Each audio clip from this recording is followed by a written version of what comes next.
Hello everyone, welcome back to our YouTube channel ADR nursing classes. ADR nursing classes में आपका फिर से स्वागत है। आज अपन टॉपिक पढ़ेंगे इलेक्ट्रोलाइट इम्बैलेंस, और इलेक्ट्रोलाइट इम्बैलेंस में पढ़ेंगे हाइपोकैलेमिया और हाइपरकैलेमिया। पोटेशियम की मात्रा बॉडी में इम्बैलेंस होना, उनकी वजह से क्या बॉडी के अंदर लक्षण होते हैं, किन की वजह से ये हाइपर और हाइपोकैलेमिया होता है। ठीक है, चलो बिना किसी देरी के अपन इस टॉपिक को स्टार्ट करते हैं। सबसे पहले देखते हैं पोटेशियम इम्बैलेंस का परिचय। पोटेशियम इम्बैलेंस है वो क्या चीज है।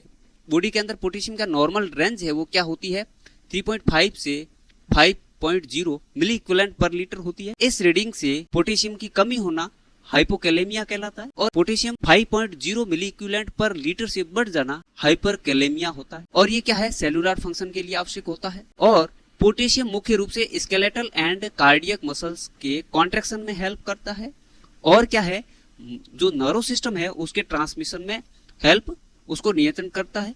और हमेशा ध्यान रखें कि पोटेशियम का जो एक्सक्रीट आउट है बॉडी से बाहर निकालने का काम किडनी का है। 80 to 90% पोटेशियम बॉडी से किडनी बाहर निकालती है। रिमेनिंग पोटेशियम है वो हमेशा आपके स्वेटिंग के माध्यम से या फीकल मटेरियल के माध्यम से बाहर निकलता है। अब बात करते हैं हाइपोकैलेमिया की। हाइपोकैलेमिया क्या चीज है, जब आपके ब्लड के अंदर जो पोटेशियम है उसका 3.5 मिली इक्विवेलेंट से पर लीटर से कम हो जाना क्या कहलाता है, हाइपोकैलेमिया कहलाता है।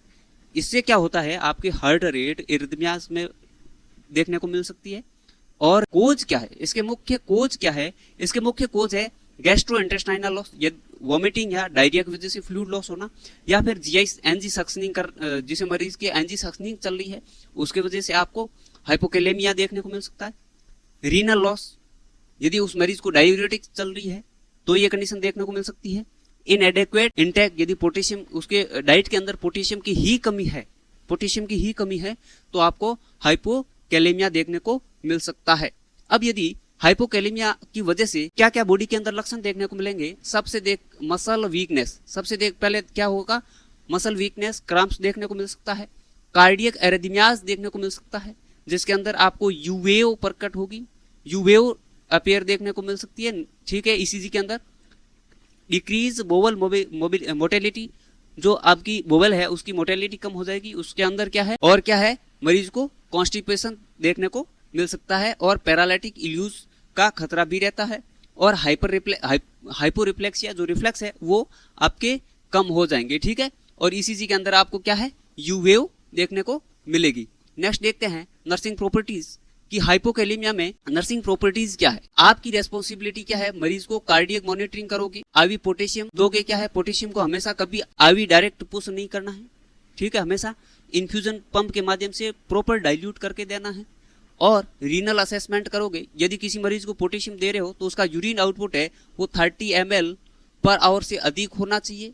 और डाइटरी सपोर्ट, उसको जैसे बनाना हो गया या ऑरेंज हो गया, स्पिनिच हो गया या पोटैटो रिच, हमेशा उस डाइट के अंदर ऐड करना है।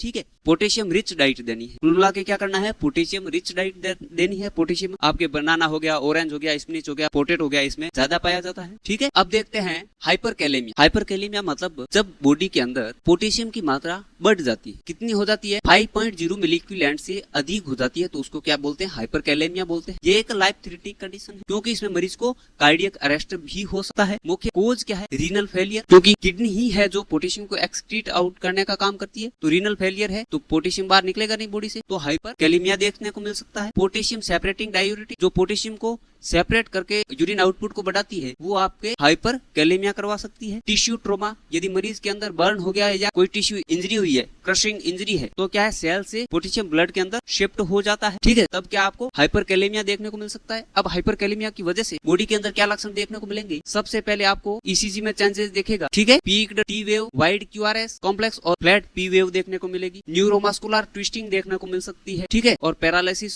होना भी हो सकता है। कार्डियोवैस्कुलर सिम्टम क्या देखने को मिलेगा, ब्रेडिकार्डिया हो सकता है, या हाइपोटेंशन हो सकता है, बीपी का कम होना हाइपोटेंशन कहलाता है, हाइपोटेंशन भी देखने को मिल सकता है। जीआई एक्टिविटी हमेशा इंक्रीज हो जाती है। ठीक है, जैसे क्या है, मरीज को डायरिया हो सकता है, या हाइपर और हाइपर एक्टिव बोवल साउंड होंगे आपको। देखो ईसीजी में क्या चेंजेस देखने को मिलेगा। हाइपोकैलेमिया में क्या है, यूवेव। ठीक है, हाइपोकैलेमिया में क्या है, यूवेव बन जाएगी। ये नॉर्मल ईसीजी है आपके, नॉर्मल ईसीजी, इसमें यूवेव प्रेजेंट नहीं है, या यूवेव बन गई। ठीक है, तो क्या है, मरीज हाइपोकैलेमिया में है ईसीजी हाइपोकैलेमिया में ये ईसीजी यू वेव वाली दिखेगी। और यदि पोटेशियम आपके बढ़ गया है, हाइपरकैलेमिया है, तो हाइपरकैलेमिया में क्या है, क्यूआरएस कॉम्प्लेक्स है, इसमें क्या है, जो बीच का गैप है वो वाइड हो जाएगा और जो पी वेव है वो फ्लैट नजर आएगी, ठीक है ना। और आपको जो टी वेव है वो क्या है, पीक्ड मिलेगी, ठीक है। ये है आपके हाइपर और हाइपोकैलेमिया। अब देखते हैं हाइपरकैलेमिया में नर्सिंग प्रॉपर्टीज। आपको हमेशा मरीज को ईसीजी मॉनिटरिंग पे रखना है और क्या देखना है, पीक्ड टी वेव देखनी, टाल पीक्ड टी वेव को देखना है, एरिथमियाज को देखना है, ठीक है। और कैल्शियम ग्लूकोनेट की थेरेपी चलानी है। और क्या करना है आपको, के शिफ्टिंग थेरेपीज में क्या चलाओगे, इंसुलिन विद डेक्सट्रोज। हमेशा मरीज के अंदर जब पोटेशियम बढ़ जाता है तो उसको क्या है, जीआई ड्रिप चलाती है। जीआई ड्रिप मतलब इंसुलिन प्लस डेक्सट्रोज चलाया जाता है। और क्या दोगे, सोडियम बाइकार्बोनेट देना है। और के एलिमिनेशन, पोटेशियम के एलिमिनेशन के लिए क्या है, के एक्सोलेट जो लूप डायूरेटिक है वो आपको चलानी है, ठीक है ना। ये है नर्सिंग प्रॉपर्टीज। और यदि सीवियर केसेस है तो उसमें क्या करवाया जाता है, मरीज का डायलिसिस करवाया जाता है। अब देखते हैं एक समरी टेबल के माध्यम से आप हाइपो और हाइपरकैलेमिया को कैसे डिफरेंट करेंगे। कोज के आधार पर देखो तो हाइपोकैलेमिया है, हाइपोकैलेमिया जो क्या है, वोमिटिंग या लूप डायरेटिक या लॉस ऑफ फ्लूइड की वजह से हो सकता है। बट हाइपरकैलेमिया है वो किससे है, रीनल फेलियर, बर्न या ट्रोमा या केस सेपरेटिंग डायूरेटिक की वजह से हो सकता है। ईसीजी में क्या है, जो आपको यू वेव है प्रोमिनेट दिखेगी इसके अंदर हाइपोकैलेमिया के अंदर। और हाइपरकैलेमिया के अंदर आपको क्या है, टेल पीक्ड टी वेव दिखेगी और वाइड क्यूआरएस कॉम्प्लेक्स दिखेगा और प्रोलॉन्ग्ड पीआर सेगमेंट दिखेगा आपको। मांसपेशियां मसल्स में आपको क्या देखने को मिला, मसल वीकनेस दिखेगी किसमें, हाइपोकैलेमिया में। और हाइपोरिफ्लेक्सिया और क्रैम्प्स देखने को मिलेगा आपको हाइपोकैलेमिया में। बट इसके विपरीत हो जाएगा, मसल ट्विस्टिंग या पैरालिसिस या हाइपर रिफ्लेक्सिया देखने को मिलेगा आपके हाइपरकैलेमिया में। वही हाइपोकैलेमिया में आपको क्या है, केशियल इन्फ्यूजन देना है स्लोली, ठीक है, कभी भी आईवी डायरेक्ट नहीं दे, यूरिन आउटपुट चेक करना है। वही हाइपरकैलेमिया में क्या है, आपको कैल्शियम ग्लूकोनेट देना है और प्लस जीआई ड्रिप चलानी है और किएक्सोलेट जो लूप डायूरेटिक है वो आपको चलाना है। ये था आपका हाइपो और हाइपरकैलेमिया। आई होप ये टॉपिक आपको समझ आ गया होगा। यदि कुछ आपके डाउट है तो कमेंट सेक्शन में आप जरूर डालें। और यदि टॉपिक अच्छा लगा है तो साथियों के साथ इस टॉपिक को शेयर जरूर कर दें और एडीआर नर्सिंग क्लासेस को सपोर्ट जरूर करें। Thank you.